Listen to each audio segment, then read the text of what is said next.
Dollar. Dirt and money, no soul. Had to go and get it, ain't no time to kick it. Got a stack of flip for my foes. Dollar.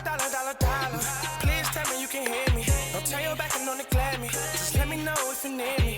Dollar. Let me watch out for my partners. Keep my money long, get my team strong. Let me run away from my problems. Yep, what's good, original crew, man? We're back. We got a Patrick CC.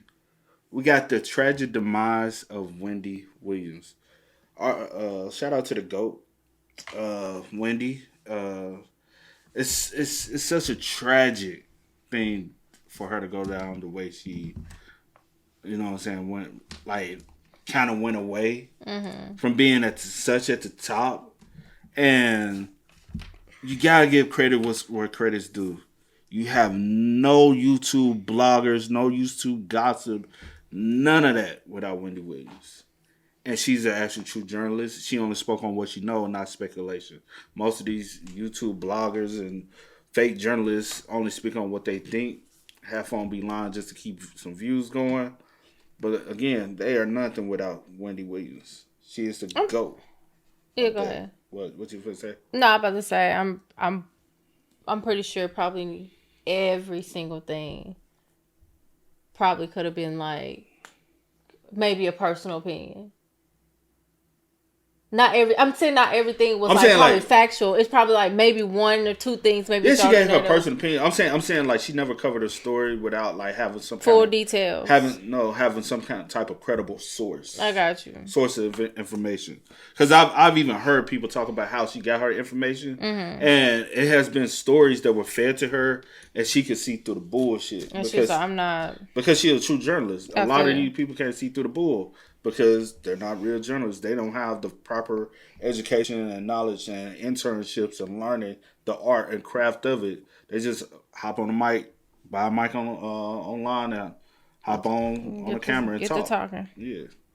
But hey, with that being said, before we get into it, make sure you check out the links in the description box. Down below. You already know where to go if you want to first part. You got to do it. Check out down below. Also, if you enjoyed today's visuals. Liking it with a thumbs up. But hey, man, let's hop into it, y'all. Let's check it out. Let's see what's about. You ready? I'm ready. Let's get it.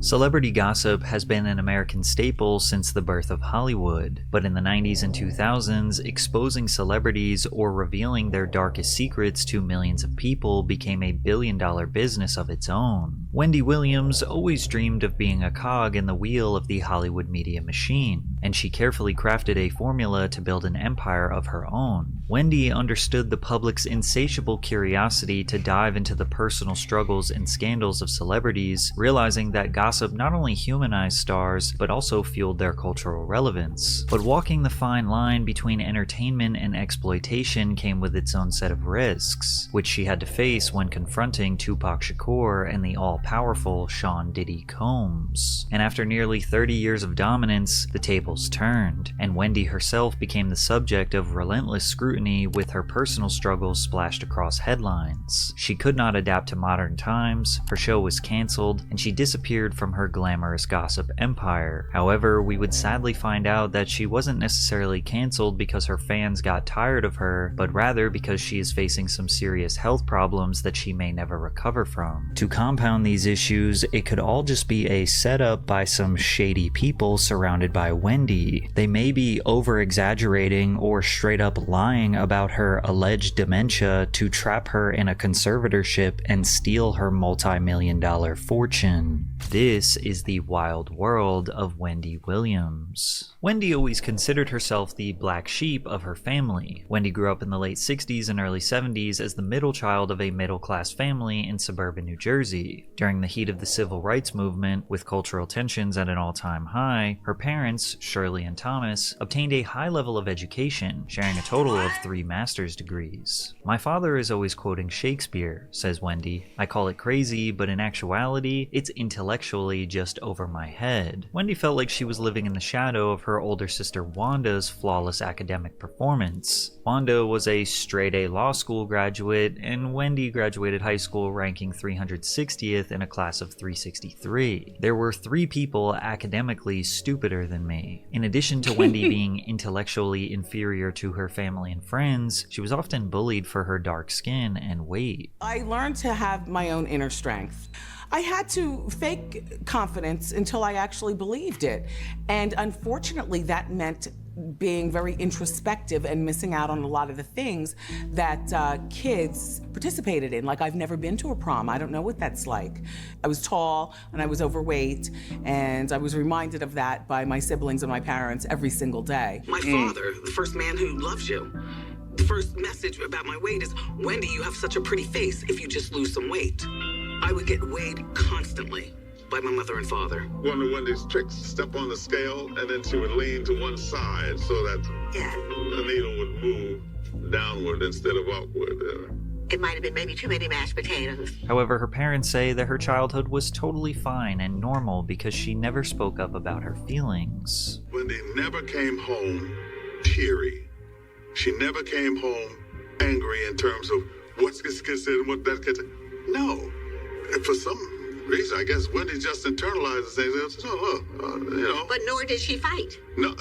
Nor did she fight. No. Did she fight back? No. And stand up for She was herself, never- or say, I'm was- not fat, or I'm not tall, or get out of here, leave me alone. Yes. She didn't do that. To escape the harsh realities of not being accepted by her family and peers, weird. Wendy would lock herself in her room, studying the National Enquirer, catching up on celebrity gossip and the latest trends. When she wasn't reading magazines, she'd be playing with transistor radios, dreaming of one day being able to broadcast her voice. Radio and cassette recorder. I used to play the roving reporter, and I would interview my little brother, Tommy. He's 3 years younger than me, about anything. So, what'd you have for dinner? Did you like it? What did you do? That's crazy how like inspiration you got from like childhood things.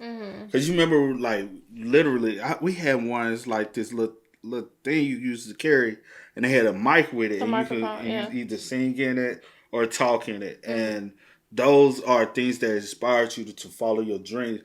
Kids nowadays, they get a tablet, bro. They get a phone.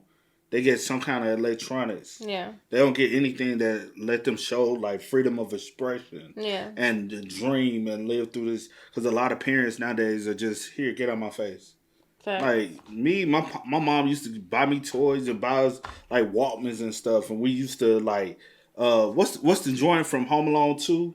The little gray Walkman thing. We used to, I had one, my sister had one that was like purplish pink. And we used to play and sing in those and stuff, and then hear yourself back.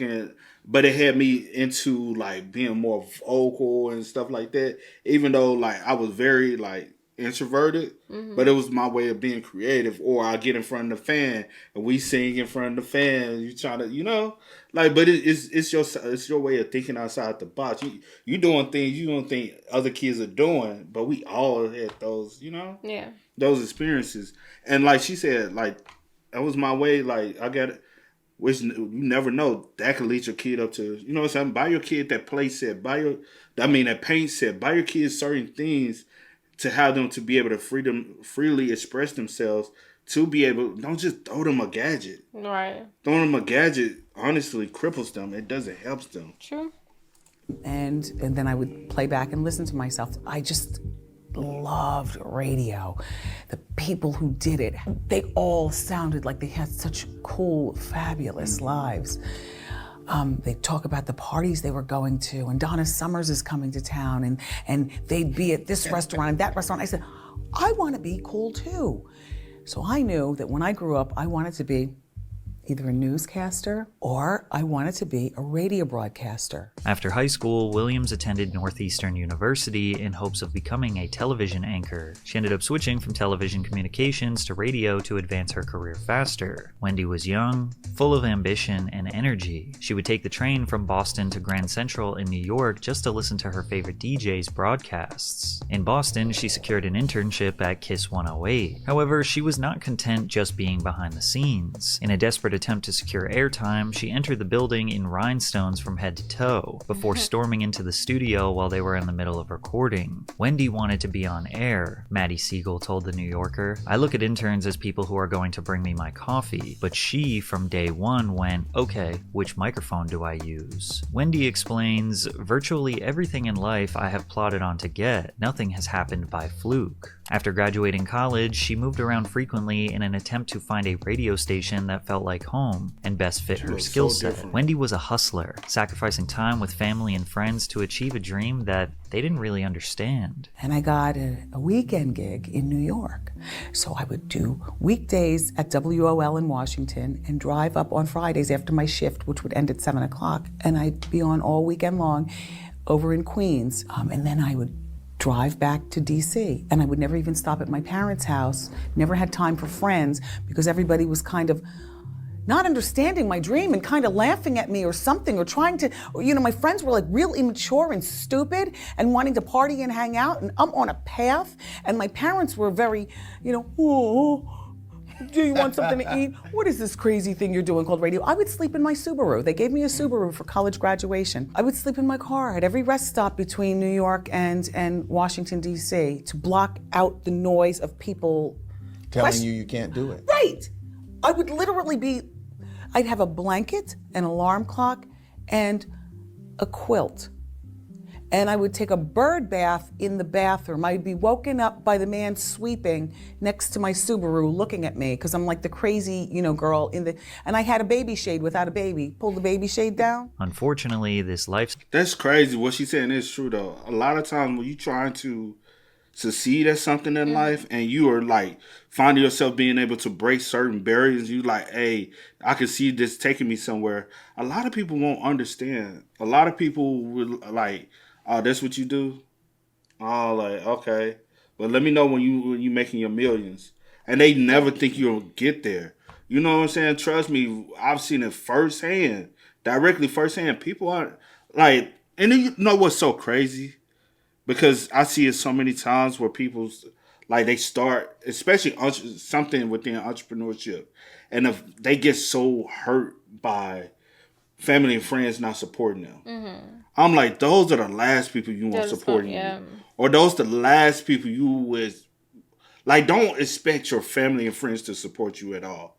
And don't say, hey, because I see it so much, people, they be so butthurt off of, I'm like, I've been through it. Yeah. In multiple different fashions, from DJing, having my own merchandise, people wanting shit for free.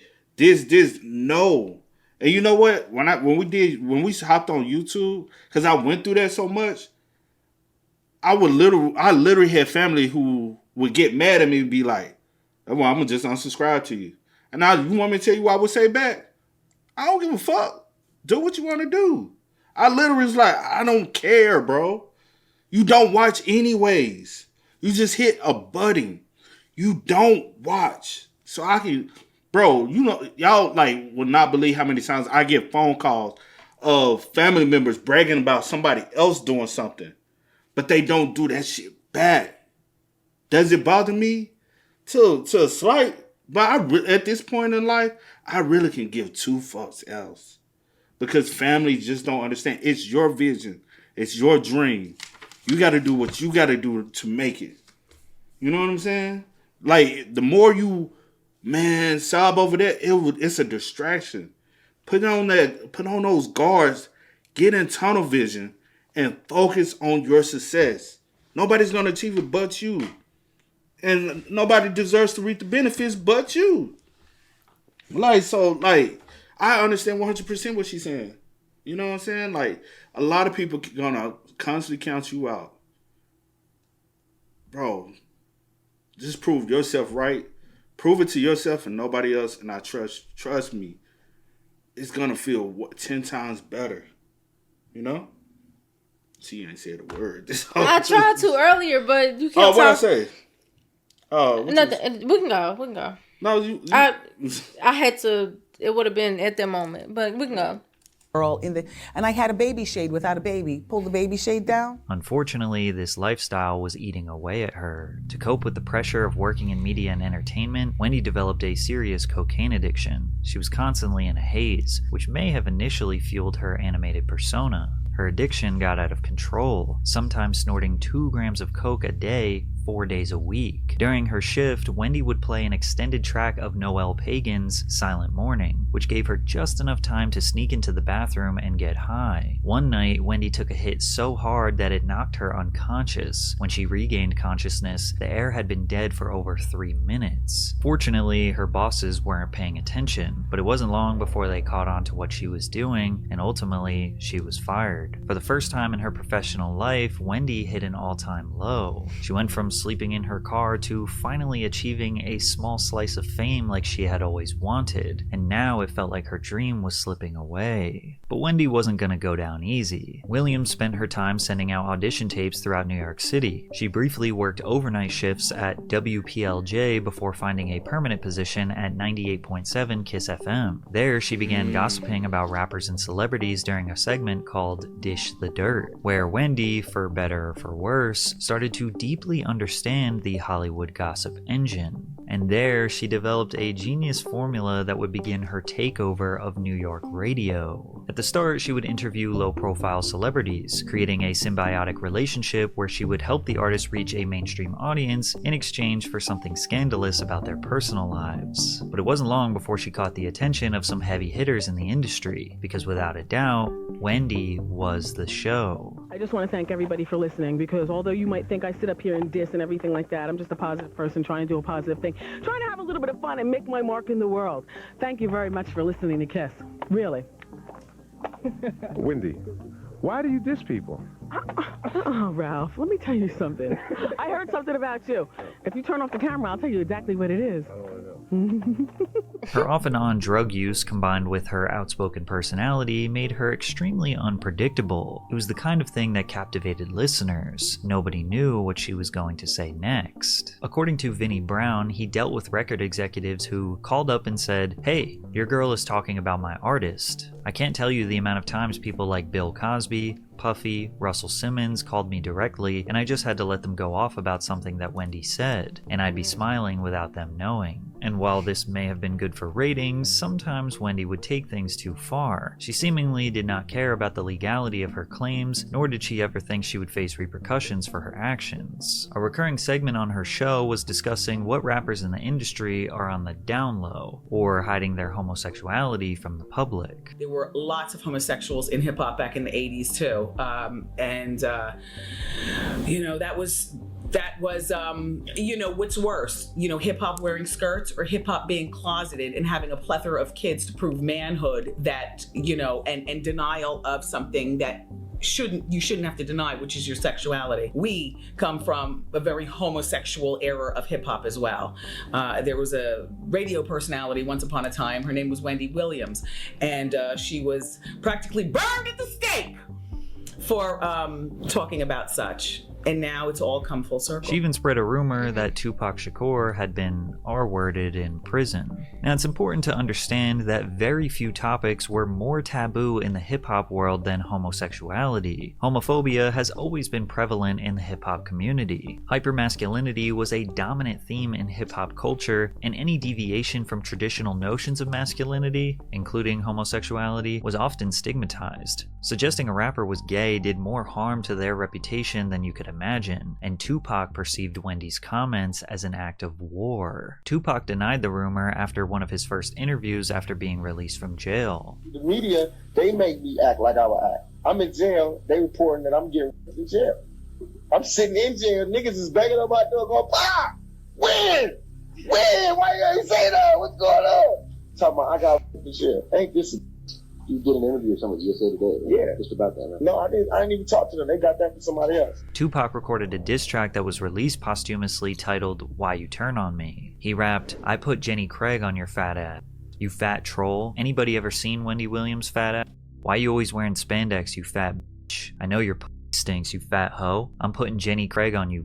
Since Wendy had struggled with her body image her whole life, these comments must have stung pretty hard. Yet throughout her 25-year career, she never truly dove deep into how she felt about Tupac's song, but oddly enough, she seems to be grateful for it. In 2012, she told The Hollywood Reporter, "Without those song mentions, I might not be on TV right now. There is a large segment who may have never heard about me on the radio, but they heard Tupac tell me I needed to go to Jenny Craig, or Mariah Carey tell me that I'm all up in her business, so I love them for that." that. Some artists even demanded that Wendy be fired for her unapologetic gossip, but the exact opposite happened. Her success at Kiss FM made her a highly valuable asset. Her rise in popularity became so great for the station that she got her own solo shift, which only affirmed Wendy's belief that when it comes to Hollywood, bending the rules is fair game, as long as you become a star yourself. By 1993, Williams was the highest rated host in her time slot in New York City. That same year, she received a Billboard Radio Award for R&B Major Market Radio Air Personality of the Year. Due to 98.7 Kiss FM's change in ownership, Williams was transferred back to Hot 97, which had become the #1 hip-hop station in the region. She was now an afternoon host on the most culturally relevant radio station in the biggest city in the country. Wendy had officially cracked the code. She, like many of her listeners, was curious about the lives of the rich and the famous. She noticed that the industry encouraged her behavior for the sake of mutual benefit. Speaking of 97, when was the first time you ever heard of Wendy Williams? Even heard her voice or anything?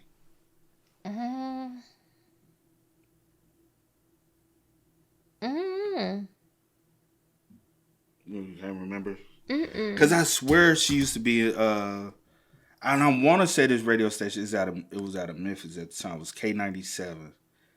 And I swear it used to be a segment on there. Like, because,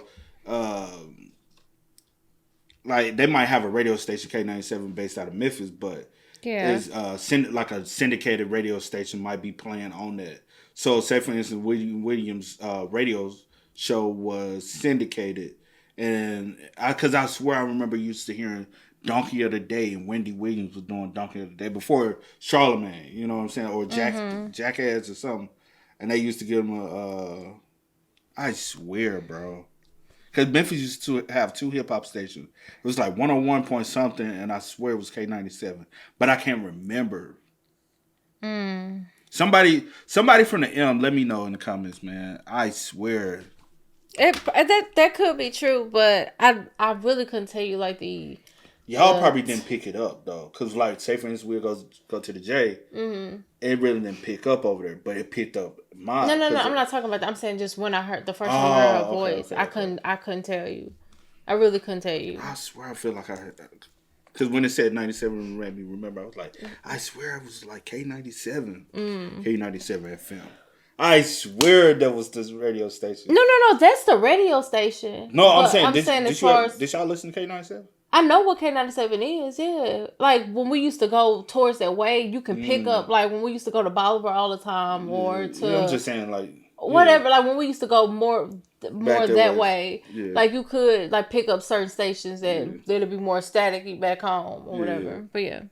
Famous. She noticed that the industry encouraged her behavior for the sake of mutual benefit. Gossip humanizes celebrities. It offers glimpses into their personal struggles, which can make them seem more relatable, or at least serve as a source of entertainment. Then again, many celebrities just want the conversation to be around their craft, whether it be music, movies, sports, or other areas of entertainment. What Wendy realized is that the general public doesn't want to talk about the craft, so she essentially spent the rest of her career trying to walk that perfect line of discussing and criticizing celebrities while not damaging her own reputation or putting herself in danger. But luckily, she was prepared for the danger that was coming her way. Wendy met a man named Kevin Hunter at a roller rink in New Jersey. Kevin enticed Wendy because she was looking for a thug. He was the one who protected her, recalled music director Vinnie Brown. She had threats on her life. People were sending dead fish wrapped in newspaper to the radio station. The relationship inspired her to quit cocaine, which, she says in her memoir, she swapped for the fulfillment of romance. Hunter had effectively become her husband, manager, and personal security all at once as she had replaced one addiction with another. It was as if she was addicted to Kevin in a weird way, a former colleague of Williams told The New Yorker. She sort of dropped the drugs and picked up him, and he was just as bad for her. Wendy now had unimaginable power. She was platformed by a media powerhouse, and was being personally protected by a roughneck husband. Despite this, Wendy had finally crossed a line with a celebrity who had much more power than her. Sean Diddy Combs. Wendy knew the best way to rile people up was just make an accusation that a male celebrity was gay, and nobody was safe. She even suggested that her own co-worker, Angie Martinez's boyfriend, rapper Q-Tip, was gay. Angie said, everybody was gay to Wendy. Every rapper you could think of in that era, I had heard Wendy Williams call them gay. Not one or two, like every one of them. And when Angie went to confront Wendy, things got physical. I lost my effing mind. Before I knew it, I was swinging at her. It was a quick scuffle. It took only a few seconds for me to realize that she wasn't really hitting me back. She was just trying to get me off of her. You see like Angie Martinez a little bit though. I do like her, yeah. Yeah, I like her. And I you got to give her credit where credit due is too, as far as her being able to pay the way for a lot of young up and coming minority women in talk radio. Her and Wendy, like as far as women, like that's still relevant to this day when it comes down to interviewing, being able to just be true radio broadcasters. Facts. At the time, Wendy created a website, GoWendy.com. The site featured celebrity photos, rumors, and received up to 100,000 views per day. In April of '97, Williams acquired a photo of Puff Daddy that may have convinced the public that he was gay, and she was letting her listeners know that she was planning on releasing the photo. Puffy's bodyguard, Gene Deal, remembers the photo clearly. We were in Cancun, and we were on our way to the Island of Women. And this is all it was, bruh. For whatever reason, dude was playing with Puff. He went behind him and grabbed his trunks and pulled them down.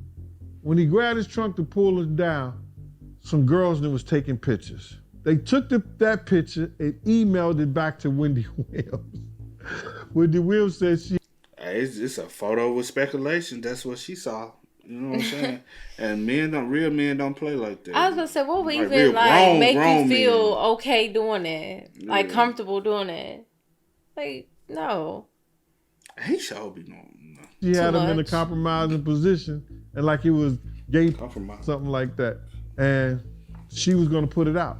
They stopped her from putting it out. Diddy's ex-business partner, Kirk Burroughs, also remembers doing everything they could to prevent her from putting out the photo. Wendy Williams was announcing in her super highly rated afternoon show that she had big news coming. I said, yo, what's going on? We started calling everybody. He was calling me. He got a heads up. He started calling the bosses at Hot 97.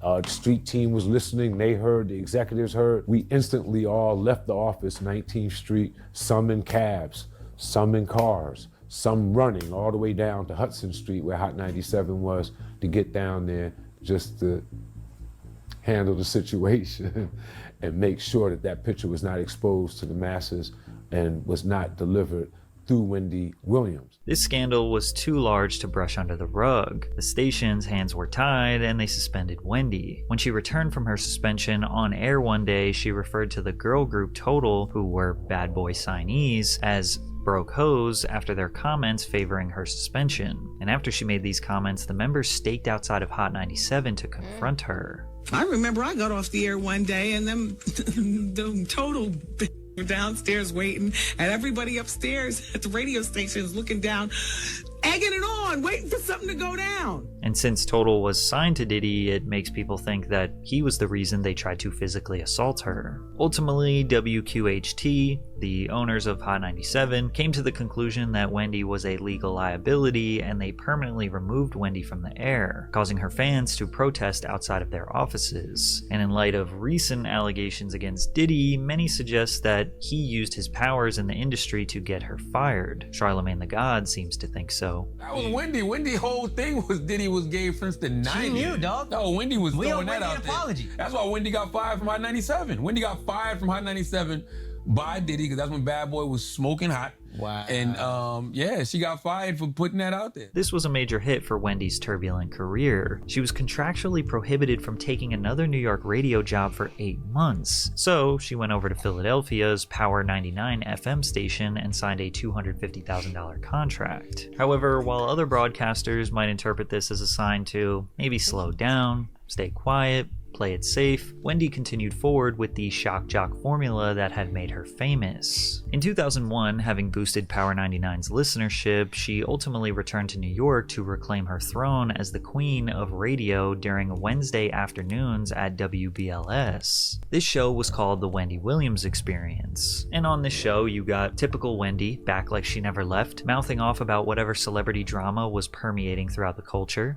Except this time, fans would often hear their favorite celebrities call the station to confront Wendy on air. Mariah Carey, Destiny's Child, and even Judge Mathis called up to give Wendy a piece of their mind. Let's talk about fueling your stuff. You, on the other hand, have admitted to being addicted to cocaine. Absolutely. Secondly, you continue to show symptoms of your addiction. Okay. Lastly, what are those symptoms? Tell me. These nasal passages you keep coughing up. And I did Afrin, and I did Afrin. This eternal cold that you continue to have. Yes, that you can't have to come to work because every other week, and now you're even stupid so low as to blame it on your baby, your newborn. How low can you get? That's about as low as you can get to blame your child for your cocaine addiction. Then, lastly, your bisexual activity. I'm sure your audience want to know about that. I've heard that rumor. I'm sure my husband would love that. Yeah. Oh, he watches? Does he watch when you do it? Yes. Don't you know? No, I don't know. I didn't know you were that low down.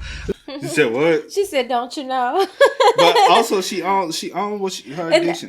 That's what I was about to say. Like everything that you're saying, this is stuff that she's already put out there. That's why you know it. So you throwing it back on her doesn't like do anything. Like I already put that information out there. You ain't saying nothing that the people don't already know. But also for trying to take shots at her with the kid thing, that's low. That's low, yeah. But I ain't gonna hold you like. Nah. Nothing. Lastly, we can continue with what I heard about all those abortions. Like 8? You had 8 abortions? That's what I heard. That's the rumor. How interesting. Now you want to keep fueling that? Did you write about that in your book? I wrote about abortion in my book. All 8 of them? Yes, I wrote. In 2006, Wendy took things too far when she revealed on her radio show that rapper Method Man's wife, Tamika Smith, had been diagnosed with cancer, despite the fact that the rapper and his wife wanted to keep that information private. Following Williams' on-air revelation, Method Man appeared on The Breakdown, where he called out Wendy for outing his family's private information. I'd like to thank Wendy Williams for bringing that to the masses because she didn't have to go on the radio and say that shit. I like to keep stuff like that private, but yeah, she was sick. But everything's all right now. All right. Better than what it was. Well, then that's what's up. That's what's better than what it was. That's what's up, man. I know a lot of us go through it. You know what I mean? I be feeling like, yo, that ain't nobody in business right there, though. I'm sorry. That's just how I feel about it. And that's her business. She didn't want anybody to know about it. You know what I'm saying? And I respected her wishes right there. So for the media to bring that and put that shit out there like that, I think that shit is mad tacky and disrespectful. I'm gonna say that part. Yeah. I definitely agree with that part. It's disrespectful for Wendy putting some sensitive information out there like that. Something like that about someone's health. 100% disrespectful for somebody in your circle to feed her that. Feed them. Because I'm like, where did she get that information from? Your circle. You know what I'm saying? So all journalists get information from someone that's around you. Right, because for it to be like, your wife, she's sick, she doesn't want anyone to know, or wwhatever the case may be. Yeah. And and you may have, confided in someone else, like, hey, such and such, because it's a big situation with dealing with. It's your wife. She has cancer. Depending on whatever cancer and whatever stage, it can be very like, dang, bro, I'm not ready to. You know what I'm saying? Because a lot of people think of the worst when they hear the C word. Mm-hmm. So he might have confided in someone just for emotional support. Yeah. But somebody that you thought probably was okay with talking to about that, like, ruin your bond to even feed the information to. And 9 times out of 10, they got paid for the information. Because back then, people used to get paid to bring the information. I don't know about now, but that's how it used to be. Wendy Williams did it. All right, her. She's the one that did it. We still live in our same community where we used to live at. The people that lived around her didn't know she was sick till you said that. But perhaps the most memorable argument from this era was when she went back and forth with Whitney Houston. In 2003, Whitney Houston's label approached the station for her album promotion. However, Whitney's team changed their minds after learning that Wendy would be the one conducting the interview, mainly because of Williams' past coverage of Houston. In an odd turn of events, Whitney called the station directly. When your husband was incarcerated for those few days, what types of things do you tell her concerning, like, do you say, like, daddy's away visiting Boston? Or... What are we talking to? A retard? She's a sped patient. She's a child who has intelligence. Okay. My child is smart. No, what I talk to shush your mouth. I talk to her like she's an intelligent human being, okay? And I give her just as much as she can handle for a 9-year-old because I'm her mother, okay? And that's how we deal with it. Never mind what I told her, but she know the deal. Well, a lot of parents whose spouse or what have you goes through something, particularly because that was only 8 days, would have either taken them out of school for the 8 days or taken them away from watching TV to, see headlines. I do what I do to protect my daughter, Wendy, just like you would do to protect your son, okay? All right. You are very defensive, Whitney. I have to be, Wendy. You talk about me every day. Well, Whitney, every other day. Whitney, you keep yourself in the headlines. No, Wendy, y'all keep me in the headlines. I mind my business. I try to maintain what I got. I want to know what I'm doing all the time. I don't give a shit about what you're doing all the time. As long as you're healthy and God is blessing you and you're doing the right thing and being a decent person, I can handle that. This clip perfectly exemplifies the Wendy Williams formula. Bring up a bunch of alleged rumors, scandals, or controversies in a passive-aggressive tone, then when the person gets offended, which is extremely normal, accuse them of overreacting. This is textbook gaslighting. The only difference is, this time, Whitney was not giving in, and was able to debunk every one of Wendy's arguments. And while you may think that Wendy might have felt embarrassed by her behavior or some sort of shame, she felt the exact opposite. In fact, this interview was conducted off-air. Wendy chose to air it after. I thought the issue was dead, the station manager recalled. The next thing I know, Wendy is running down the hallway telling me, "Boss, you ain't gonna believe what I got on tape." This interaction is another example of Wendy realizing that all of this chaos and drama, even if she is the one who looks bad, is good for business. Ratings are priority number one. Humility, shame, and dignity all come after. But it's hard to blame her when, again, she only kept getting rewarded by the Hollywood machine for this behavior. Wendy got an opportunity to host a made-for-television version of The Wendy Williams Experience, which aired on VH1. She and her co-host, Charlamagne the God, were able to broadcast their show. You remember at one point, Wendy tried to say she didn't know who Charlamagne was? At one point, yeah. I was like, bro, you had too much evidence to show that this man was around y'all. Facts. For y'all to act like y'all didn't know who he was. He kept trying to give y'all like credit for helping him become who he is. Yeah. And for y'all kept saying, I thought that was crazy. I was like, this is a little weird, but I don't know, like, what fallout or whatever happened, and you feel like, oh, it's somebody of my past, and like, you know how people are, oh, you did to me. I don't know if that was that kind of thing. On that type of time. I don't know, but I was like, that's weird. Like, that was very weird. On VH1, she and her co-host, Charlamagne the God, were able to broadcast their show to the entire country. He considered like having extra fun. He didn't admit it to me. Lucy, stop it! Denial is a river in Egypt. Your husband is gay. He's guys. If you want to stay, there's nothing wrong with it. To each his own when it comes to relationships, Lucy. Okay, thank you. Unfortunately, the show was canceled after one season, and it seemed like Wendy's dreams of transitioning from radio to television were looking bleak. It looked like it was just too early for its time. Like, people didn't understand like the reality and the real rawness of it. Yeah. Because honestly, a couple years later, it's a hit. Like that's the thing with a lot of things. It's all about time. It is. Like right now, I understand, like, even like we're coming to YouTube, so many people want to be YouTubers and do social media now, or even start a blog or something like that. It's like timing is so key. Yeah. Like, even with people with podcasts, it's so many people got podcasts now. You got to think about it. Like, it's a lot of people was on a curve of podcasting years ago. I remember back in like 2012, 2013, I first heard the term podcast. I was like, is this a thing? You know what I'm saying? Like back when like Tat Stone had his podcast, and I was like, podcasting a thing, bro? Like, what? But now look at it. You know what I'm saying? I know, but I was like, it didn't. And what podcasting was then is totally different. Like podcasting usually be somebody like just vocally expressing what their thoughts and opinions on a certain topic. But now it has taken to a whole nother level, It definitely has. It's not what it really was in the beginning. But even like with YouTube, a lot of people are trying to become YouTubers or any kind of social media now. When you should have probably did it 5 to 7 years ago. Those who had the capability to do it then, like you should have been jumped on it. It's like, you know what I'm saying? Even us, I think we started doing YouTube too late. But also, YouTube wasn't our desire. It's just something that fell in our lap, you know? But if you ever had a desire, you know what I'm saying? Because it's reason why I'm saying it's hardest to...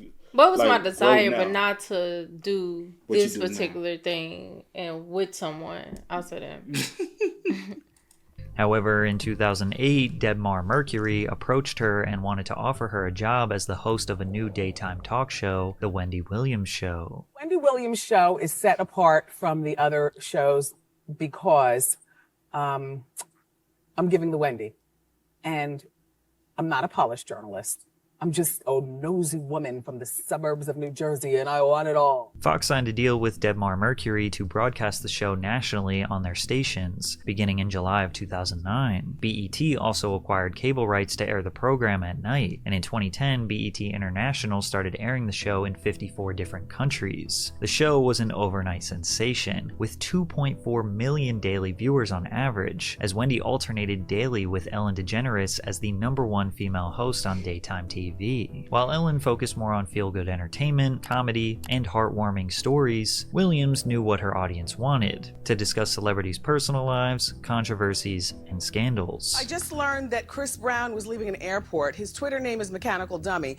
And he twittered that one of the men around him reminded him of me, Wendy Williams. In other words, he's calling me a man. Well, you know what?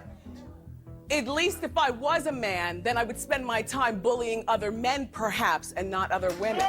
What this young man doesn't understand is that, old Miss Wendy has been around for a while regarding radio. And I've got a huge funny bone. And before I make a joke about anybody else, I can break myself down head to toe and make jokes. A long time ago, many, many moons ago, I made the correlation between my persona and that of a drag queen. So therefore, Chris Brown wasn't saying anything. I tell you what the young junior can do, though. He can go get himself some help and stop beating up women, because that there is a fact. Wendy's ability to make the audience feel like they were just chatting with a friend over the juiciest news contributed significantly to the show's popularity. And that's her success. And I was saying, that's definitely what set her apart. Like, it's a certain talent to really make your people feel comfortable with you. Not that they watching you, but they're joining you. Like, even like, say for instance, like, I think that's what we try to provide, even with us, how we do our reactions.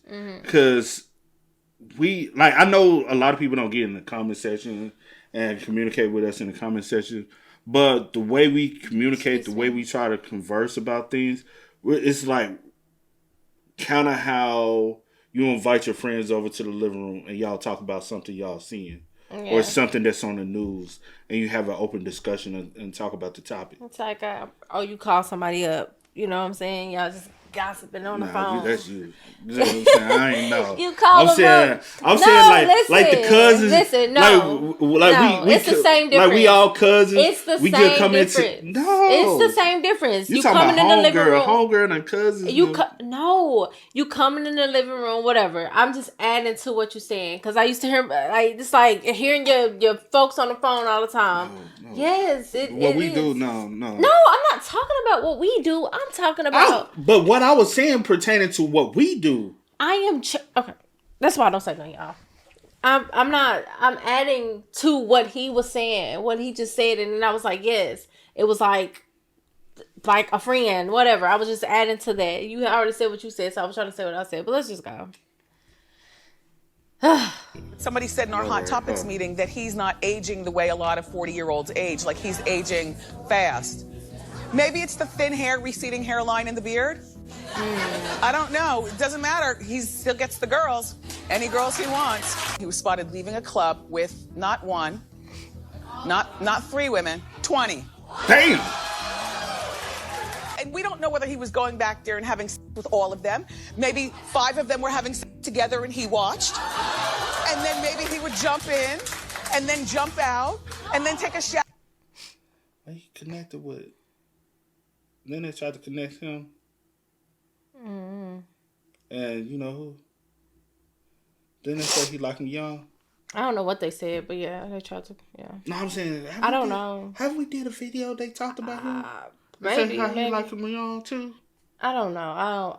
Not like. I can't remember. Like I'm saying, like young, like 19, 20, 21. Maybe so. Like barely able to, you know what I'm saying, get a little shot in. Once they get like 25, he pass him around, say you get too old for me. Are you adding this or this is what they said? No, this is what I've seen. Oh. Like his girlfriend, once they get a little older in age, he kind of likes to go get somebody. Shower and leave the girls for themselves. Then maybe call in his security guards to take a turn. Like you just don't know. Wendy developed her Hot Topics segment, which was essentially an ongoing gossip series where she kept her audience up to date on the latest drama. Some recurring hot topics were Beyonce, Mariah Carey, Taylor Swift, Lindsay Lohan, the royal family, the Kardashians, Ariana Grande, Diddy, and other major A-listers. Guess who's jealous of Adele?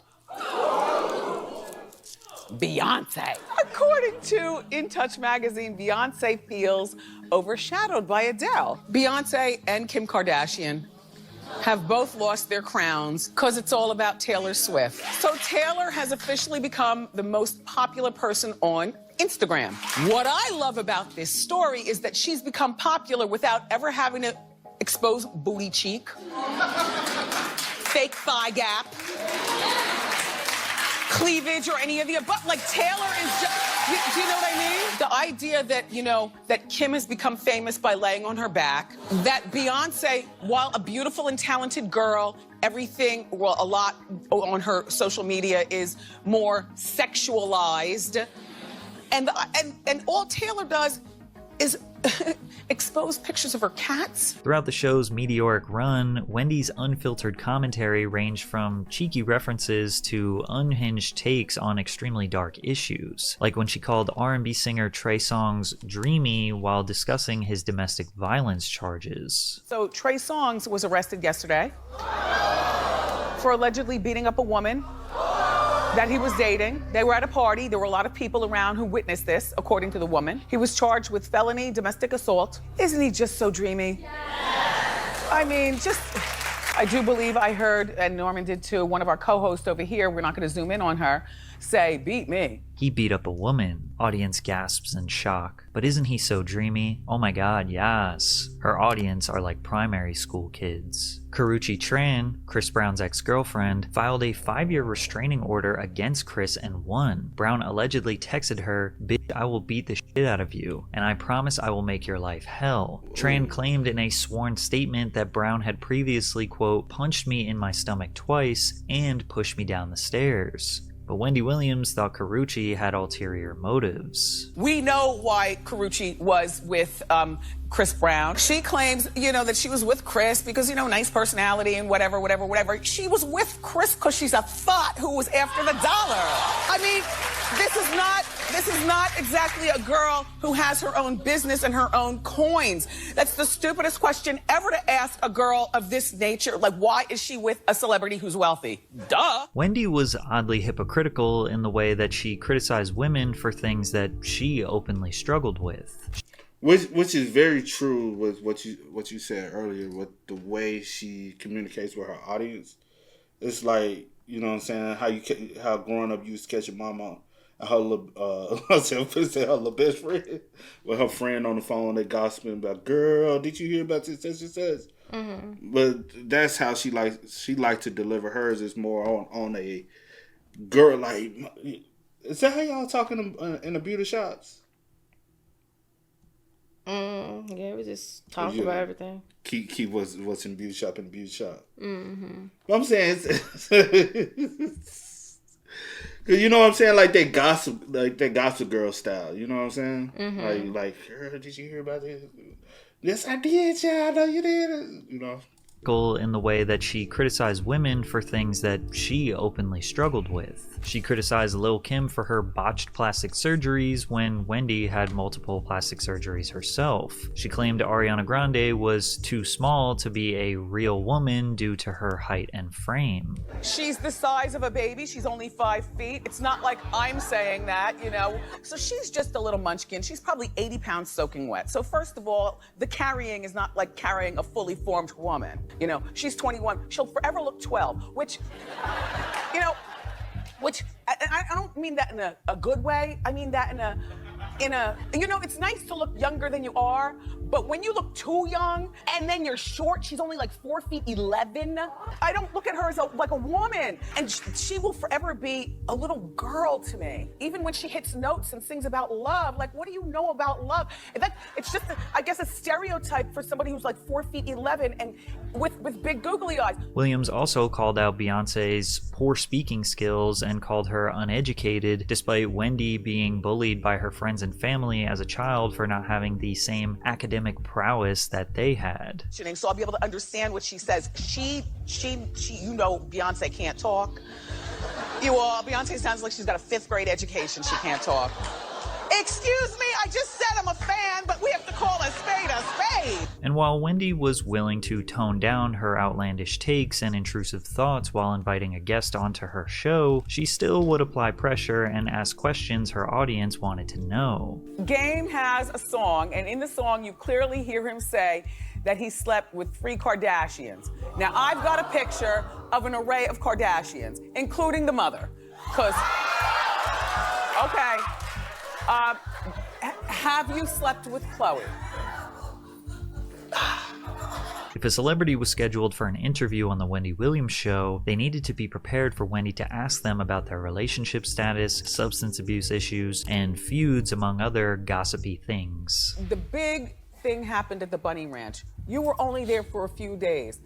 I mean, I wasn't there for a day. You weren't there for a day? I woke up in a coma. I don't know if I spent more than a day there. I don't more think than so. A day. Okay. Were you high, Lamar? No. I think that was God just trying to talk to me, get me to stop doing whatever I was doing. Because I didn't take any drugs that night. Well, how many women were in the room? 2.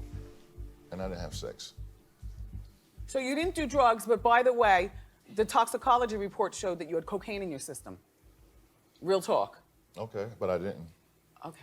However, much like her time on the radio, Wendy still felt the need to push things over the line for shock value, like the time she was fishing for gossip from Lindsay Lohan while her entire family was in the live audience. There's a picture in the tabloids a few years ago, and there was a whole bunch of white powder around your feet. Oh, baby powder. You know this, you're a girl. If your shoes are too tight, you either put lotion or baby powder so they slide in easier. Gotcha. Ballerinas do it all the time. Gotcha. But seriously, in all honesty, if that were anything else, who's gonna put it in their shoe? People who want numb feet?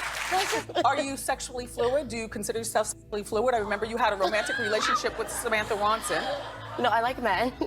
Okay. Well, you liked a girl at one point. Yeah. Yeah. I was living in LA. Or when she was extremely distasteful while asking about the details of Kelly Rowland's abusive relationship. But what I was shocked about is that you were in an abusive relationship? I was in a relationship that was so hard on me. How many years? It was a long time. Nobody knew about it, of course. I said, you'll never know. In the song, I make that very clear. But even thinking about it is just so crazy. You know what I mean? That I could actually not think even more of myself in that time to get out of it. You know what I mean? And I think that's what is so important about Dirty Laundry to me, is because I wanted young girls to know if they are in these relationships, they gotta get out. It's like, was he punching you in the head or was it mental abuse? Neither one is good. I'd rather not get into the details of it. Because I don't think that's important. To me, the most important thing was sharing the message, telling young girls that this is real, and letting them know I'm human. I'm sure you're noticing a pattern here.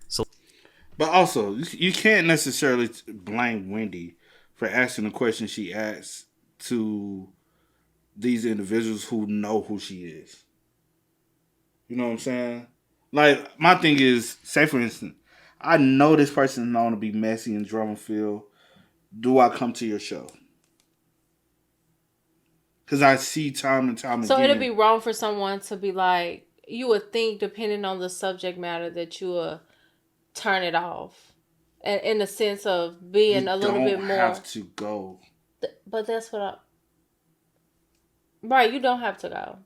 That's all I'm saying. You don't have to go. But I'm saying for the ones that maybe whoever they under management labels, whatever, pushing them to go, it'll be good for whatever, or they feel, whatever the case may be. At the end of the day, nobody can make you do anything in life. Okay. I'm just saying, bro. But because at the end of the day, what you was referencing is all about exposure. So the labels are trying to get you to go to as many interviews to get you as much exposure as need be. They also know majority of the people she's interviewing are women, right? Who are typically Wendy's major viewership. But women. Women. You already said it, yeah, women. So, who are other women more prone to, those women artists and those women celebrities, who are their major market audience? Women. So that's the reason why it's going to be pitched to them to go to the Wendy Williams show. She's going to come with the hard question. You have to know, like, I think Kelly did an awesome job. Yeah, she did. Because she's a very much so well media trained. Mm-hmm. I think Lamar, it hit a nerve, and he didn't know how to spin it. Because if he's 100% media trained in this regards, I think they would have told him to come off with it more like, I've had my problems in the past. Mm-hmm. You know what what it is just a clip. I can't remember the whole, because I did used to watch Wendy Williams. I can't remember like the entire like segment or whatever the case may be, but I do remember Kelly's, and yeah, she did an awesome job. But she's just very like well spoken and handle every interview I've ever seen her in. Like she is very like well equipped. But yeah, with his, I can't necessarily like remember everything. But yeah, again, you do know this is Wendy Williams. She is coming with the drama. She coming with the mess. She wants the rating. She wants the view. She's going to give her audience are used to seeing a certain type of content, whatever from her. Like this same type of energy, the messy gossip. That's what we want. We're not here for no like, whatever. They don't want that. So yeah, so you should know coming into it that she's not going to dial back just because you were in her face. Yeah. So and you got to give her credit. To the same way I talk about you behind your back is the same way I talk about you to your face. Mm-hmm. You know what I'm saying? Like you do got to give her credit on it. She ain't trying to kiss your ass. She ain't trying to. I didn't. You know what I'm saying?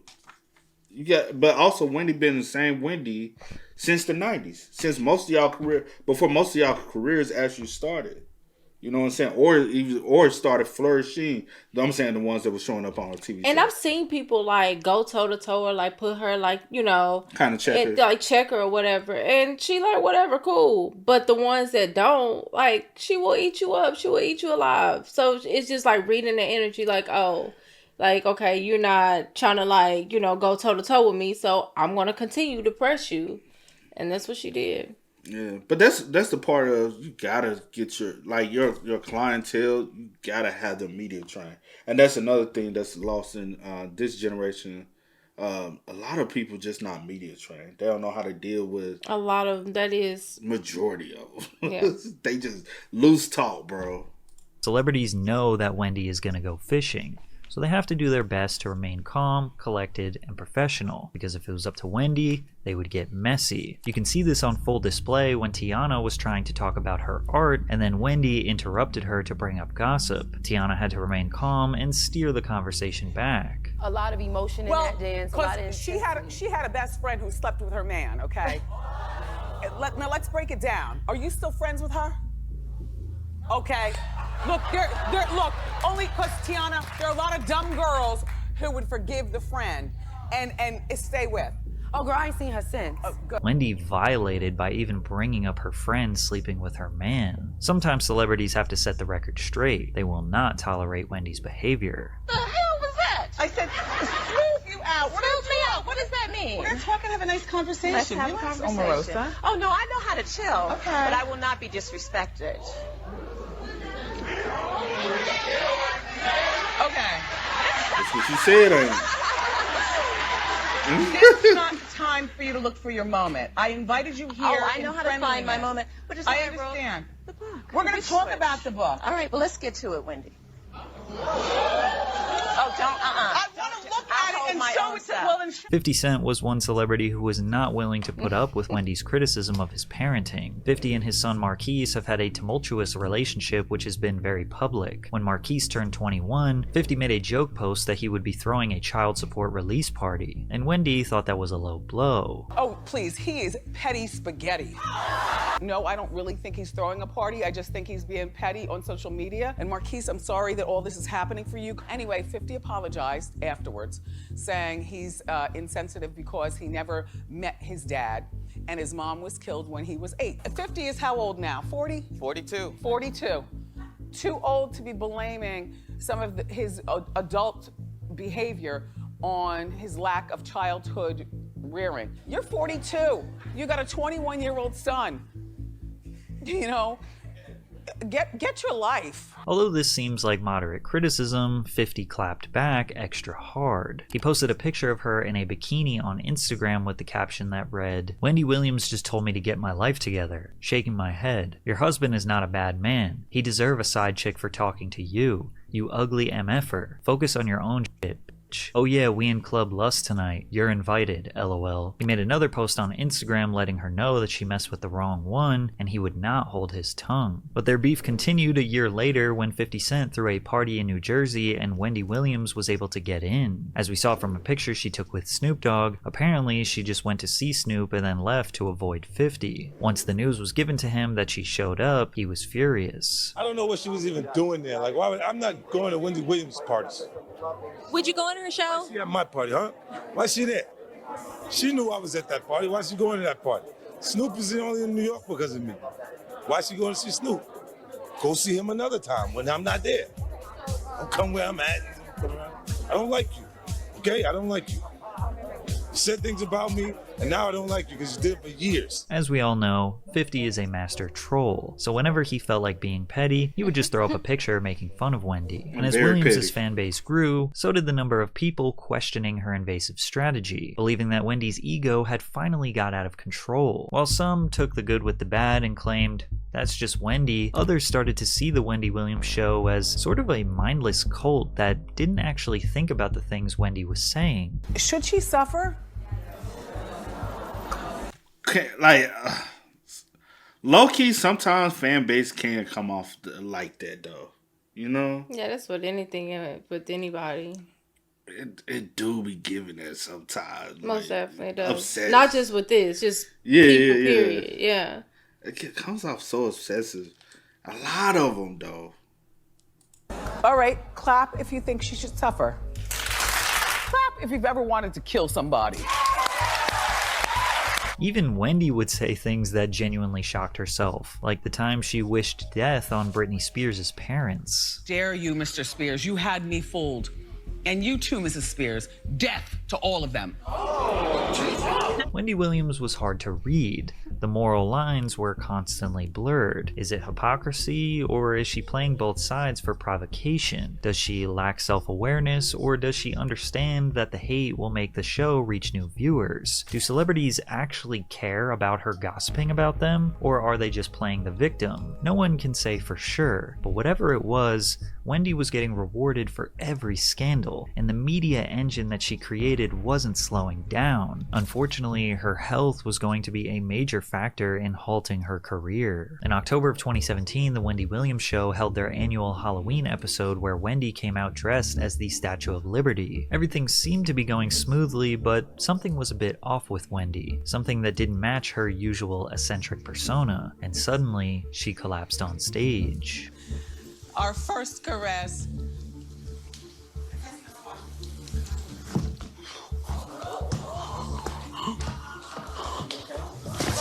As the audience gasped, the show immediately cut to a commercial. When the show returned, Wendy, still in costume, was already back on stage and explained that she fainted from overheating. "That was not a stunt," Wendy said. "I overheated in my costume and I did pass out. But you know what? I'm a champ and I'm back." A spokesperson from the show told EW that Wendy overheated from her heavy costume, makeup, and the lights. However, Wendy was able to finish the show and would return the following day to film again. And of course, the internet memed this moment into oblivion. However, what seemed like a one-off silly moment was actually a sign of something much scarier. Did you know you were gonna faint? Yes. When we came back from the break, then I felt it. It felt like I was in the middle of a fire. It's starting down at my feet, going all the way up. I got very scared because it was a live show. I was more concerned with, when I fall, am I going to crack my skull? Yeah. And security here thought that the bug-eyed look I gave was part of a stunt. Because I'm always doing tricks. This is the trick show. We're always doing tricks and stunts. Yeah, Halloween. Yeah, so they thought that that was a part of something, so nobody came out until I hit the ground.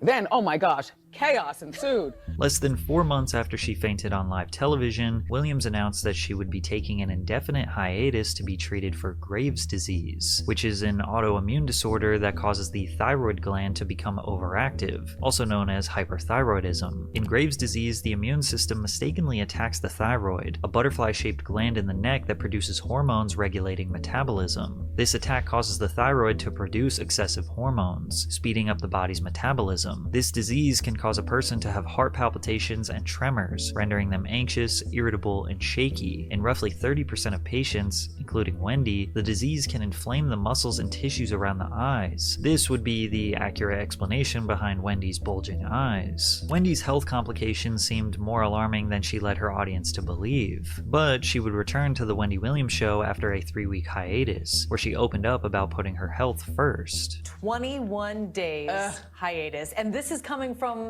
the woman who told me not that long ago, I don't take days off. I don't take sick days. In the entire almost 10 years of doing the show, I've never taken a sick day. Really, Amy, it was a perfect storm.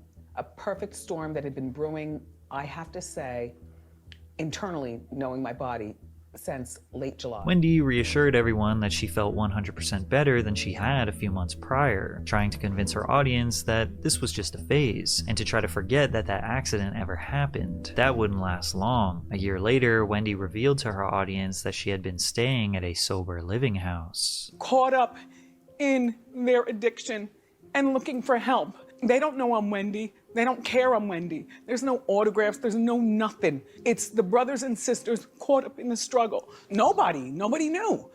Because I look so glamorous out here. After I finished my appointments, seeing my brothers and sisters, and I am driven by my 24-hour sober coach back to a home with a bunch of smelly boys who've become my family. They hog the TV and watch soccer, and we talk and read and talk and read, and then I get bored with them.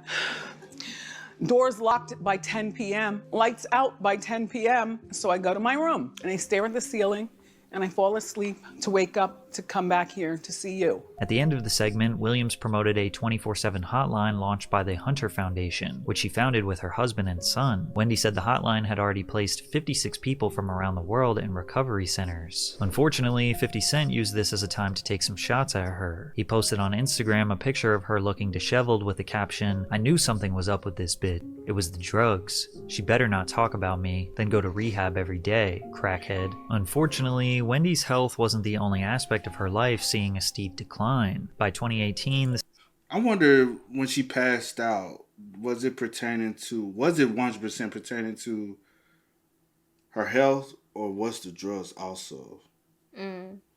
With her stating that she had been in a sober house,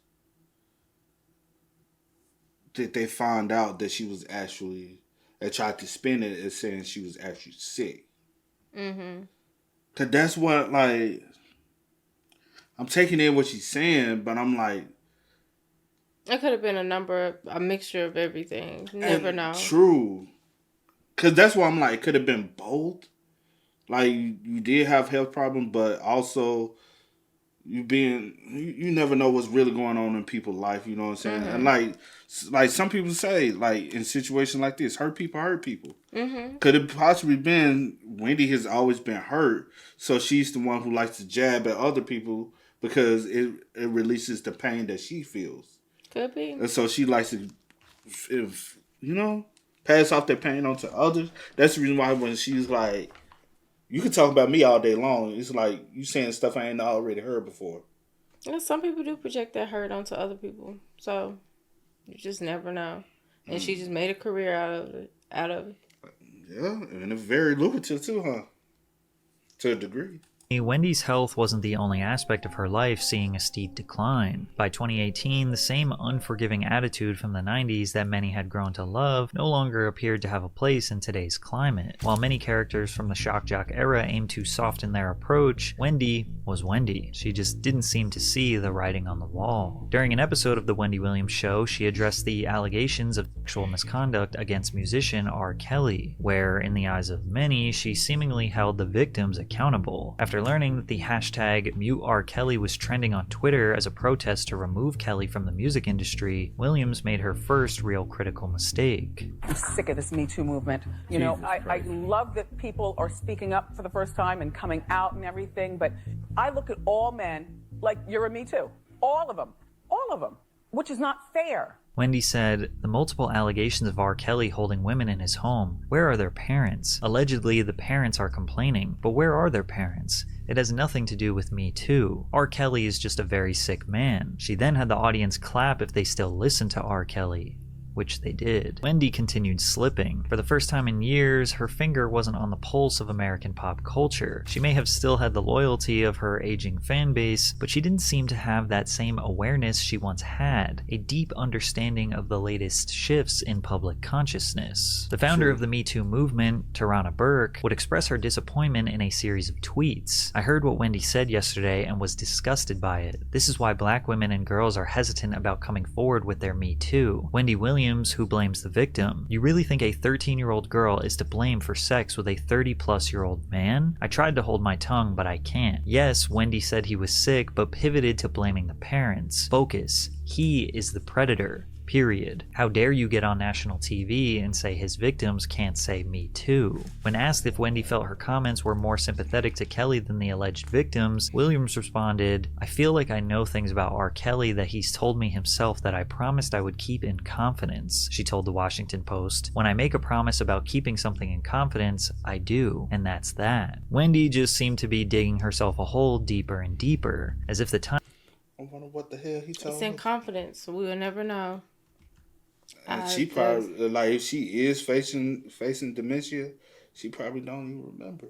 Yeah, if that is the case, then yeah, she won. Damn, that's crazy. You know how many people are literally going to go to their grave knowing a lot and won't ever speak on it? Mm-hmm. I mean, know a lot that we all speculate. And Wendy, honestly, she got a lot of info from a lot of people. You know what I'm saying? And somebody willing to come to her to tell her about Method Man's wife. And then somebody else coming to her to send photos of Diddy getting just imagine people coming to her, like, telling her some others that's deep. She probably know a lot of things that she's never spoke on. She speak on the things that, okay, it's already out there, y'all know, but I'm gonna just put my twist and, you know, my input in on it. But just imagine the people that have come to her in private and spoke, you know, about things or told her things or to get advice or whatever the case is. Because I don't even know why, I don't know what relationship they had, you know, or friendship or whatever. I wouldn't be able to say I understand. Well, she's been a prominent figure in media for a long time. No. I do get that. I do understand that part. But I'm saying to speak on things in confidence that you would never like what type of things? I'm like, is it like to that degree that you would never like? That's what I'm saying. So just imagine other people.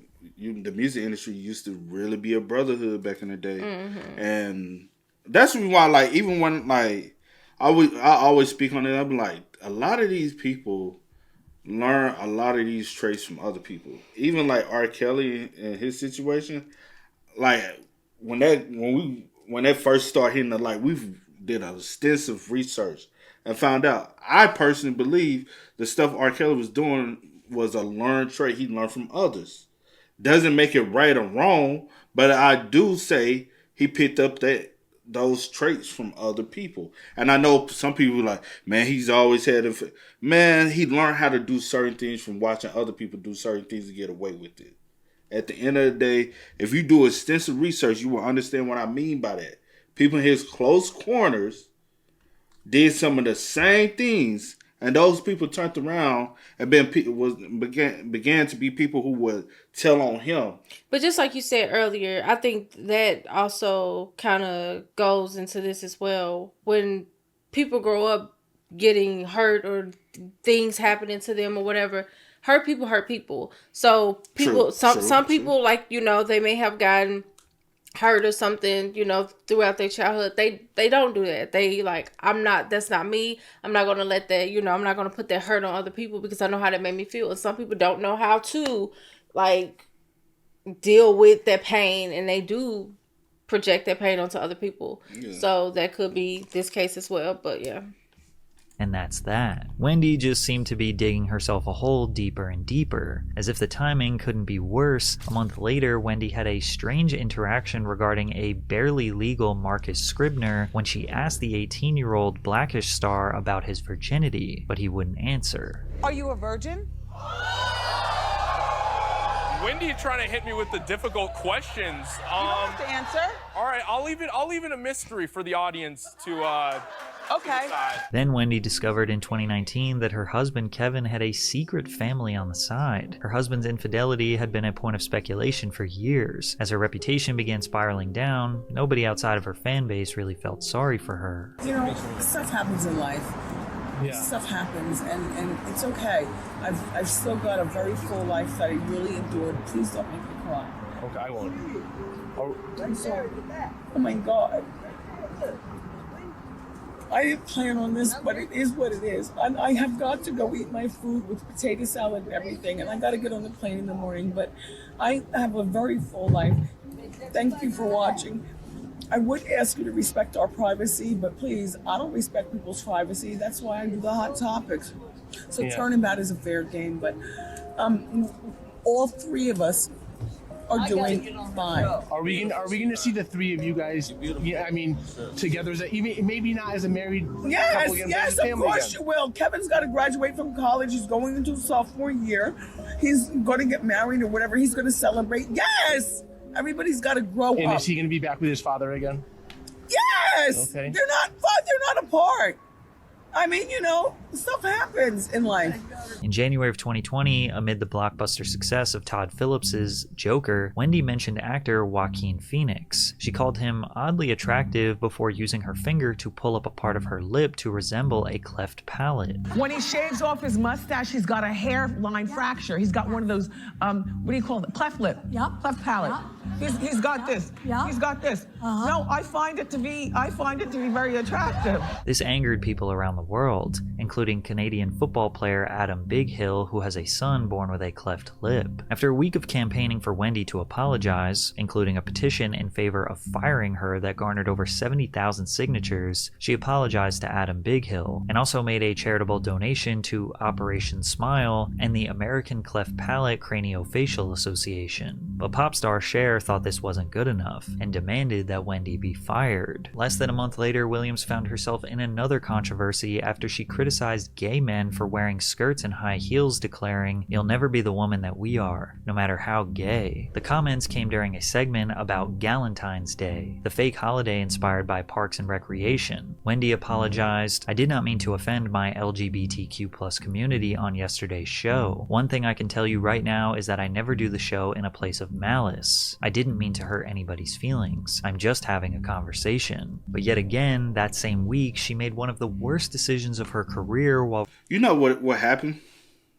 What all it is the world became more and more sensitive, right? Mm-hmm. And the things that you would normally talk about on the phone stop being okay to have publicly.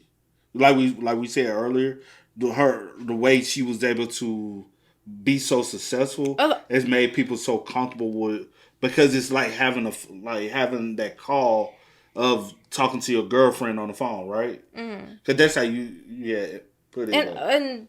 And like you said, times changed. Yeah. It's like what you was doing back then on the radio, how you was talking back then, how when you first, tried to do your Even show and that got canceled, and then you pivot over to the Wendy Williams show, and early on you was able to say, as time went on, it got different. Like times got different. Yeah. And it was time for you to basically read the room and understand that things are not the same and something has to change or walk away from this because it just was, I don't know. That's what I was about to say.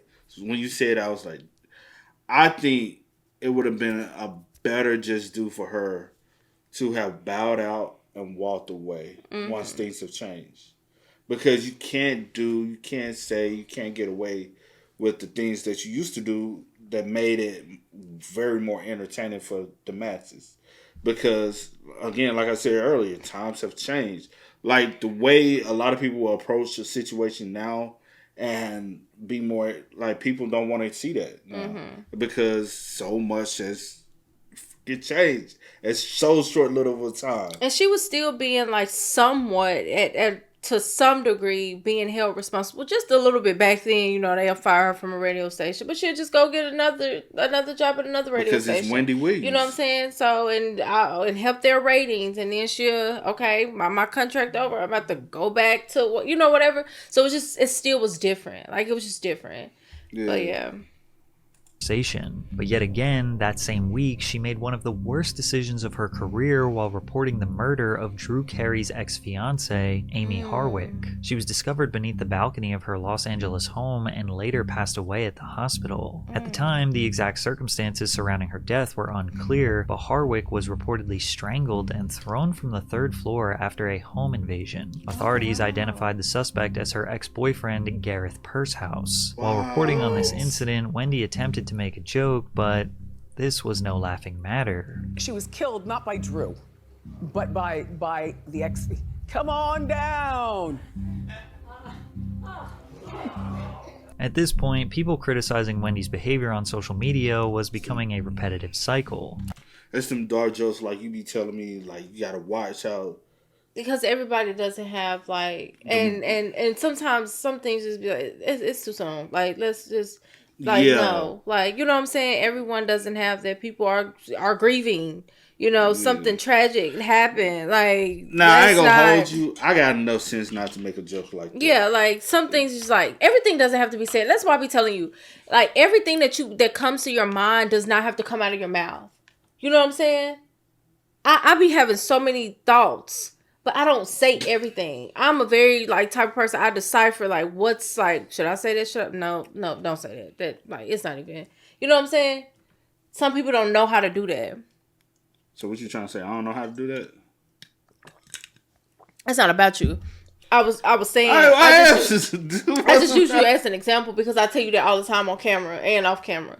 But yeah, but it's not about you though, but I was just using you as an example. But I brought it up. Yes.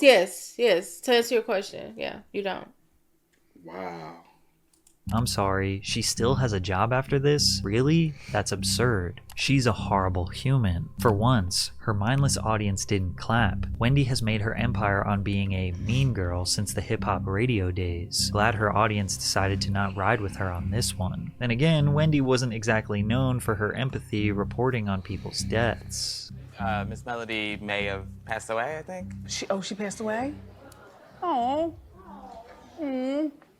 All right, MC Light. In 2021, Williams stepped down from The Wendy Williams Show due to her health complications. She would be replaced by several guest hosts in her absence, including actress and comedian Sherri Shepherd, who took a majority of the hosting duties. In what should have been a temporary solution, alarm bells rang in January 2022 when Variety reported that Wendy, who had not made an on-air appearance in months, wouldn't be returning to The Wendy Williams Show anytime soon. To make matters worse, reports indicated that Shepherd had become a fan favorite favorite, emerging as a frontrunner to potentially take over Wendy's time slot. The immediate reaction from many of Wendy's critics was that this was karma, a long-awaited cosmic punishment for making a career out of putting others in the hot seat only to spill their tea in front of millions of people, whether they like it or not. But tensions cooled a little bit when fresh news started coming out about Wendy, about the horrific series of tragedies she was facing in her personal life. Within the same month of stepping down as America's drama queen, reports surfaced that Wells Fargo had frozen her accounts, requesting a New York Supreme Court hearing to determine whether she needed guardianship due to her health conditions. Williams immediately denied the accusations, pointing the finger at her former manager and raving about a Wells Fargo financial advisor for misconduct. Her attorney, LaShawn Thomas, said in a statement, on behalf of Wendy Hunter, professionally known as Wendy Williams, as counsel to her and her affairs, Wendy wants the world to know that she strenuously denies all allegations about her mental health and well-being. In an affidavit filed with the New York Supreme Court, Williams stated, "For more than 2 weeks, Wells Fargo has repeatedly denied my request to access my financial assets, which totaled over several $1,000,000. I have submitted multiple written requests to Wells Fargo, and I have visited various Wells Fargo branches in the South Florida area in an effort to resolve this matter outside of the courtroom." Suddenly, it was Wendy who was in the hot seat, facing speculation and negative attention from the tabloids she once used as a reference to build her empire. And despite disputing allegations regarding her deteriorating health, a judge appointed a temporary financial guardian in March of 2022. Wendy's attorney told The Hollywood Reporter, if it's the court's intention to have one appointed over her affairs for the long haul, she definitely isn't going to accept that. This all seemed to happen rather fast.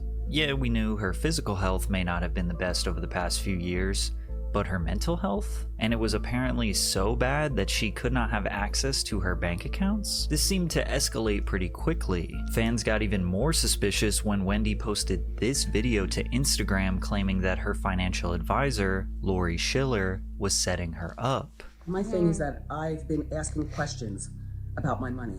And when I began asking questions about my money, suddenly Lori Schiller has got no response regarding my money. I want my money. This is not fair. And Lori Schiller and Wells Fargo have this guardianship petition about keeping me away from my money. And this guy named Bernie Young, I know for a fact that Bernie Young used my American Express card to hire an attorney to file a petition against me.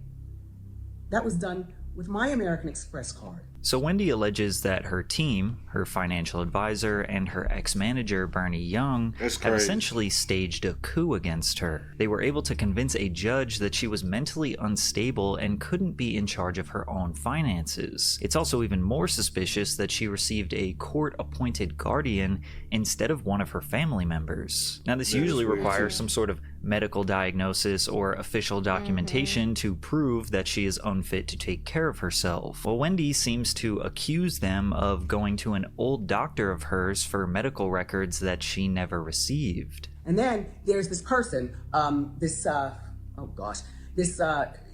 former doctor had medical information about me that I never even got.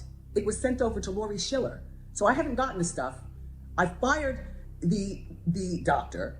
And again, all I want to know is where is my money? This is not right. After Wendy spoke out, her financial advisor claims she's a prisoner in her own home and had to hire armed security amid death threats. Around the same time, Debmar Mercury announced that the Wendy Williams show would end after 14 seasons. They also announced that Sherri Shepherd, who held the mantle in Wendy's absence, would receive a talk show titled Sherri that would take over the time slots held by Williams' show on the Fox-owned and operated stations. But then in September, Wendy's representatives informed media outlets that Williams had entered a wellness facility and intended to start a new project post-recovery. She's taking some time to focus on her health and wellness as she prepares for a major comeback for the next level in her career with the Wendy Experience podcast. Miss Williams is being treated by a team of some of the best doctors in the world. We ask for your prayers and well wishes during this time. But this was merely wishful thinking. Wendy would never again sit as a talk show host, spilling tea, making conspiracy theories about the hottest celebrities. It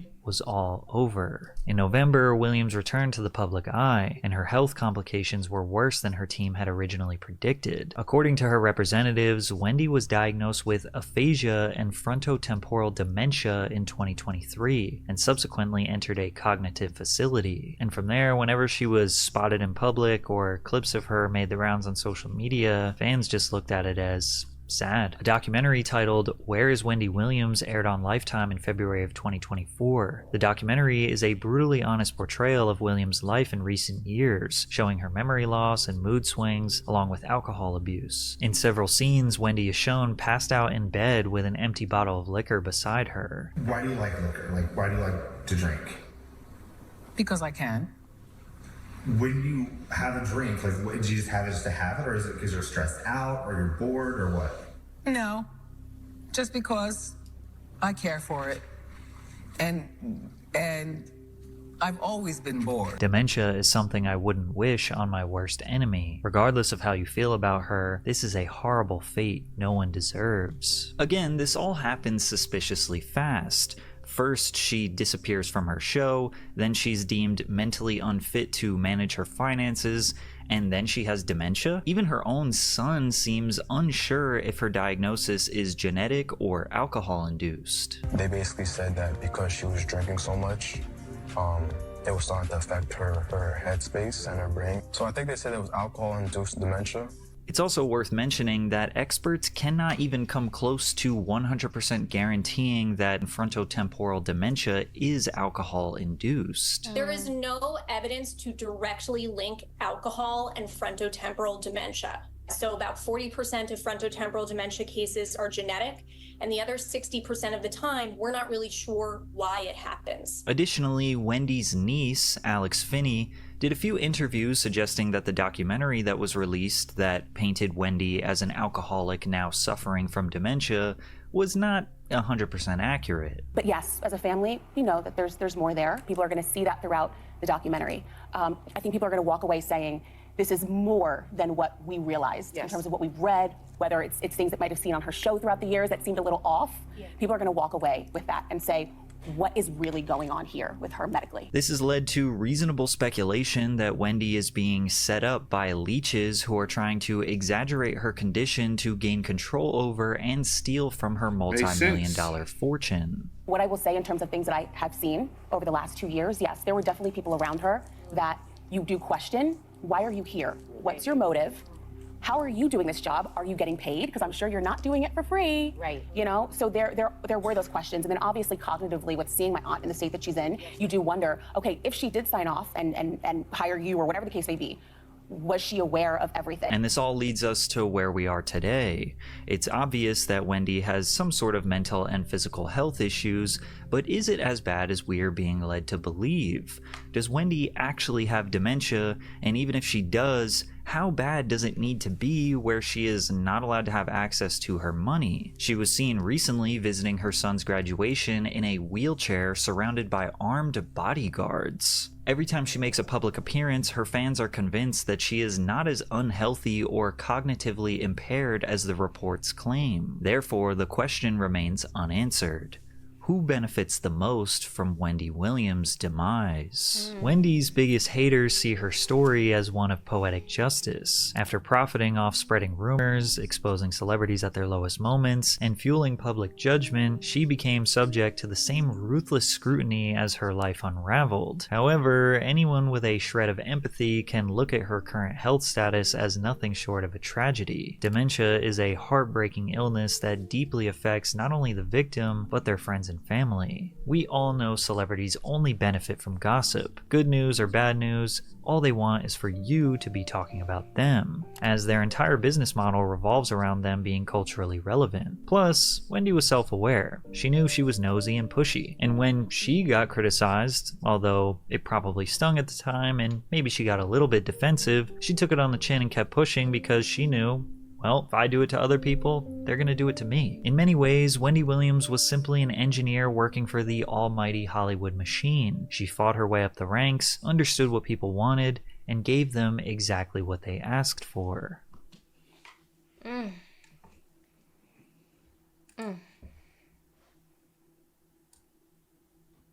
I do wonder sometime as to how bad it actually is, or is it as bad as whoever these people are that's around her that's putting this information out?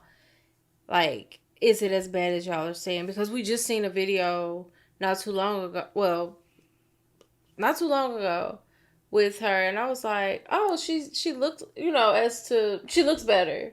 Like, I was like, oh, she looks better. Like, she looks, good. She's getting things, whatever. But I still don't know. Don't know what's true. Don't know how bad it is. Don't know if it's, they're making it worse than what it is so that they can have more access and owner, conservatorship over her, money and wealth and whatever else she has, whatever. But it is sad for people to, prey on someone like that, if that is the case. I still don't really know what's going on, though. So I'll say this. When it comes down to it, it makes no sense for y'all to give random people the capability to make decisions on her behalf. That part just when she has a whole son.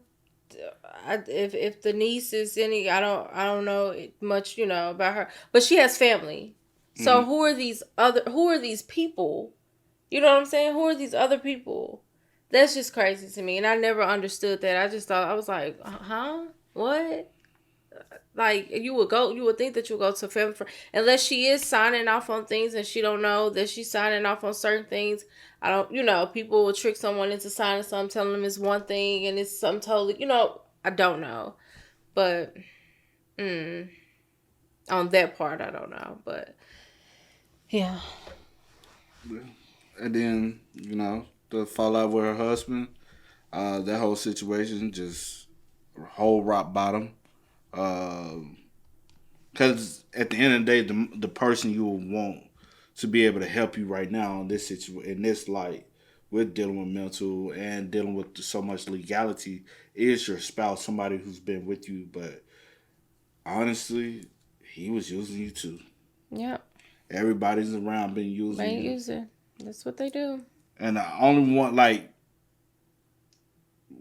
honestly, at this point, would her son even have her best interests at heart? We don't even know on that part. Yeah, I just don't know much about the people that's around her, and that's my only thing. I just don't know. But I would like to see her family have more, her direct immediate family have more say in what's going on with her than some strangers or some people who, regardless if they have been there, still it's not family. You know what I'm saying? These are still random people that you build a relationship with that don't, at the end of the day, have your best interest. I don't feel as so. But, yeah. And a lot of people, because, I be seeing, certain things. A lot of people, wouldn't, even, with her health and stuff. With, the dementia and all that. They whatever. Maybe it's karma. People, I have seen people say that, and I'm just like, dang. But yeah. That's how society look at things. I be like, dang, ruthless. But I mean, people feel that way because of how she talked and covered things, and she didn't really care and have whatever. But also, if she wasn't the one speaking about y'all, nobody probably else would.